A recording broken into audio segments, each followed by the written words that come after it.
बच्चों, राष्ट्रीय बाल विज्ञान कांग्रेस का आयोजन जिला, राज्य व राष्ट्रीय स्तर पर होता है। प्रत्येक स्तर पर आपके द्वारा तैयार की गई प्रोजेक्ट रिपोर्ट, चार्ट्स व ओरल प्रेजेंटेशन का मूल्यांकन होता है। आप सभी की ये जिज्ञासा होती है कि प्रोजेक्ट रिपोर्ट में क्या लिखा जाए, चार्ट्स कैसे बनाए जाएं व ओरल प्रेजेंटेशन में हमें क्या बताना चाहिए और क्या नहीं बताना चाहिए।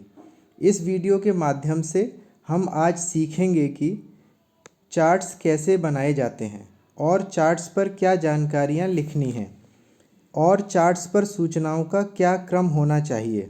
इस चैनल के अन्य वीडियोस के माध्यम से आप ये जान चुके हैं कि रिटन रिपोर्ट या प्रोजेक्ट रिपोर्ट में क्या क्या हेडिंग्स होनी चाहिए तथा इनका क्या सीक्वेंस होना चाहिए। बच्चों, आपकी सुविधा के लिए मैंने रिटन रिपोर्ट के प्रारूप को इस वीडियो में भी शामिल रखा है। बच्चों, ये रिटन रिपोर्ट का प्रारूप है। इसमें कुल 20 मुख्य शीर्षक या 20 हेडिंग्स हैं। इन सभी हेडिंग्स को प्रोजेक्ट रिपोर्ट में शामिल करना अनिवार्य है। जैसे मैं आपको पढ़कर बता दूं, इसकी पहली हेडिंग है, फर्स्ट हेडिंग कवर पेज या मुख्य पृष्ठ, सेकंड फॉर्म ए, थर्ड समरी या सारांश, फोर्थ इंडेक्स विषय सूची, फिफ्थ मैप या कहें कार्यक्षेत्र का नज़री नक्शा, सिक्स्थ हेडिंग इंट्रोडक्शन या प्रस्तावना, seventh heading reason of selection यानी चुनने का कारण, एट्थ हेडिंग परिकल्पना या हाइपोथेसिस, नाइन्थ हेडिंग ऑब्जेक्टिव्स या उद्देश्य, टेंथ हेडिंग मेथडोलॉजी या कार्यविधि, 11th हेडिंग एक्शन प्लान या कार्य योजना, 12th हेडिंग एक्सपेरिमेंट सर्वे ऑब्जर्वेशन यानी प्रयोग सर्वेक्षण एवं अवलोकन, 13th heading analysis of data आंकड़ों का विश्लेषण, 14th हेडिंग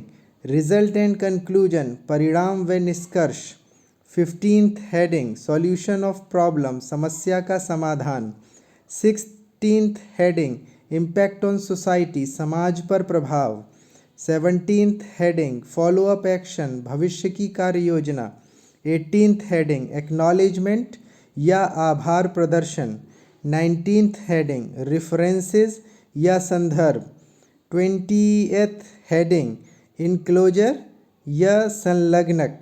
बच्चों, सबसे पहले आपको रिटन रिपोर्ट तैयार करनी चाहिए। Written report A4 size paper पर बनाना चाहिए और इसको हाथ से भी लिख सकते हैं और इसको टाइप भी करा सकते हैं। रिटन रिपोर्ट तैयार करने के बाद रिटन रिपोर्ट के आधार पर चार्ट्स बनाना चाहिए और अंत में चार्ट्स के आधार पर ओरल प्रेजेंटेशन तैयार करना चाहिए। अब सीखते हैं चार्ट्स पर क्या क्या सूचनाएं होनी चाहिए तथा इन सूचनाओं का क्या क्रम होना चाहिए। बच्चों, आपको कुल 4 चार्ट्स बनाने की अनुमति है। आपको कुल 4 चार्ट्स बनाने हैं। जैसे कि आपको प्रेजेंटेशन में दिख रहा है चार्ट नंबर 1। इस चार्ट पर कम से कम दिख रही सूचनाएं होनी चाहिए, यानी पहला स्कूल का नाम, मुख्य विषय, उप विषय, परियोजना विषय, समूह प्रमुख यानी ग्रुप लीडर का नाम, समूह सदस्य यानी ग्रुप मेंबर का नाम, मार्गदर्शक शिक्षक का नाम यानी गाइड टीचर्स नेम। ये कम से कम सूचनाएं होनी चाहिए। इस वर्ष का उपविषय और मुख्य विषय पहले से निर्धारित हैं। इस वर्ष का मुख्य विषय है साइंस फॉर सस्टेनेबल लिविंग। इसके अंतर्गत 5 उपविषय निर्धारित किए गए हैं। आपकी परियोजना किसी एक उपविषय के अंतर्गत आनी चाहिए। उस उपविषय का उल्लेख आपको इस चार्ट पर करना है। इसके साथ आपको कार्यक्षेत्र का नज़री नक्शा भी लगाना है इस चार्ट पर। कार्यक्षेत्र का नज़री नक्शा ज्योग्राफिकली करेक्ट होना चाहिए। आपको दिशा का ज्ञान होना चाहिए, यानी नॉर्थ किधर है, साउथ किधर है, ईस्ट और वेस्ट किधर है। आपको सिंबल्स का ज्ञान होना चाहिए, यानी रेलवे ट्रैक्स को किस सिंबल से रिप्रेजेंट करते हैं, सड़कों को किस सिंबल से रिप्रेजेंट करते हैं, नदी, नाले, तालाब को किन सिंबल से रिप्रेजेंट करते हैं, पहाड़ों को किस सिंबल से रिप्रेजेंट करते हैं। यानी आपको सभी सिंबल्स का ज्ञान होना चाहिए, आपको स्केल का ज्ञान होना चाहिए। इस उद्देश्य से नज़री नक्शा को रखा गया है कि आप मैप बनाने की जो प्रक्रिया है उसे उसकी जो मेथडोलॉजी है उसे आप सीखें और बिल्कुल करेक्ट ज्योग्राफिकली करेक्ट मैप बनाएं। इसके साथ आप चार्ट नंबर 1 पर समरी भी लगा सकते हैं। कार्य क्षेत्र के नज़री नक्शा के साथ साथ आप इस चार्ट पर समरी का पेज भी लगा सकते हैं। इसका प्रारूप उदाहरण के तौर पर आपको दिख रहा है। इस प्रारूप में आप देख सकते हैं कि पहले आपको परियोजना विषय लिखना है, उसके नीचे ग्रुप लीडर का नाम, ग्रुप मेंबर्स का नाम, गाइड टीचर का नाम लिखना है और उसके नीचे अपने स्कूल का नाम लिखना है। इसके बाद जो भी सूचनाएं हैं उन्हें पैराग्राफ में लिखना है। पहले पैराग्राफ में इंट्रोडक्शन और रीज़न ऑफ सिलेक्शन लिखा जाना चाहिए। दूसरे पैराग्राफ में हाइपोथेसिस, ऑब्जेक्टिव्स और मेथडोलॉजी यानी कार्यविधि का उल्लेख होना चाहिए। तीसरे पैराग्राफ में सर्वे, एक्सपेरिमेंट और ऑब्जर्वेशन से मिले आंकड़ों का विश्लेषण करना है। पैराग्राफ 4 में रिजल्ट, कंक्लूजन और सॉल्यूशन ऑफ द प्रॉब्लम इसका उल्लेख करना है। इस तरह से आपका पहला चार्ट तैयार हो जाएगा। दूसरा चार्ट ये आपको प्रेजेंटेशन में दिख रहा है। चार्ट नंबर 2 पर उसके पहले भाग में आपको परिकल्पना लिखनी है। बच्चों, परिकल्पना का अर्थ है समस्या के कारणों का अंदाज़ा लगाना। अधिकांश प्रोजेक्ट्स में ये नहीं होती है, या अगर लिखते भी हैं आप तो वो गलत तरीका है लिखने का।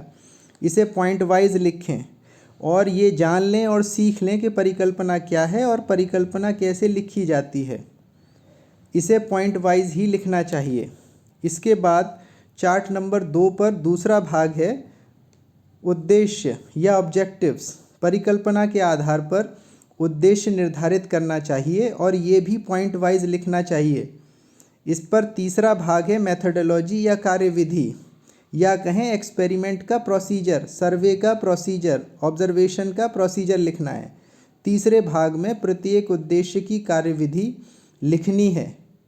इसको भी क्रम में लिखना चाहिए, जैसे कि नंबर 1 पर उद्देश्य नंबर 1 की कार्यविधि लिखनी है, नंबर 2 पर उद्देश्य नंबर 2 की कार्यविधि लिखनी है, नंबर 3 पर उद्देश्य नंबर 3 की कार्यविधि लिखनी है। यानी चार्ट नंबर 2 पर आप हाइपोथेसिस, ऑब्जेक्टिव्स और मेथडोलॉजी को लिख लें।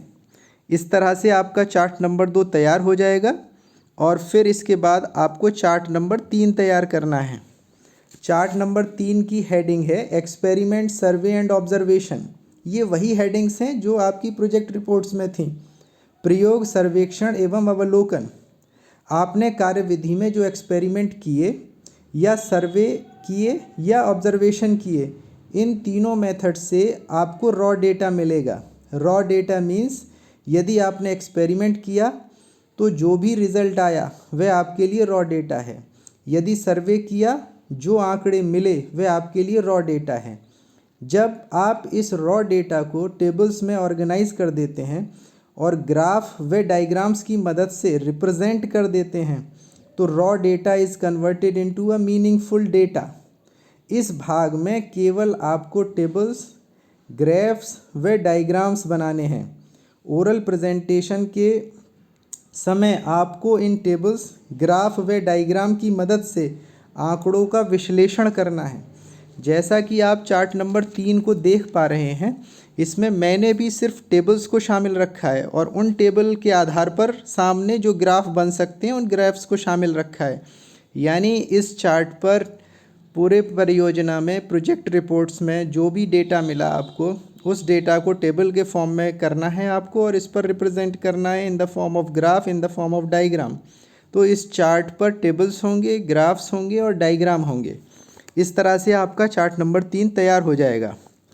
फिर आते हैं चार्ट नंबर 4 पर क्या सूचनाएं होनी चाहिए ये जानते हैं। चार्ट नंबर 4 पर 4 भाग दिख रहे हैं। पहला भाग है रिजल्ट एंड कंक्लूजन, यानी परिणाम व निष्कर्ष। ये अंतिम चार्ट है। इसके पहले भाग में आपको परिणाम व निष्कर्ष लिखना है। ये पॉइंट वाइज लिखना चाहिए, बहुत अधिक लिखने की आवश्यकता नहीं है। आंकड़ों के विश्लेषण के आधार पर जो परिणाम मिले वही लिखें। इस पर चार्ट पर दूसरा भाग है सॉल्यूशन ऑफ द प्रॉब्लम, यानी समस्या का समाधान। आंकड़ों के विश्लेषण के आधार पर परिणाम मिला और आप किसी निष्कर्ष पर पहुँचे या पहुँचेंगे। परिणाम व निष्कर्ष के आधार पर आपको समस्या का समाधान लिखना है।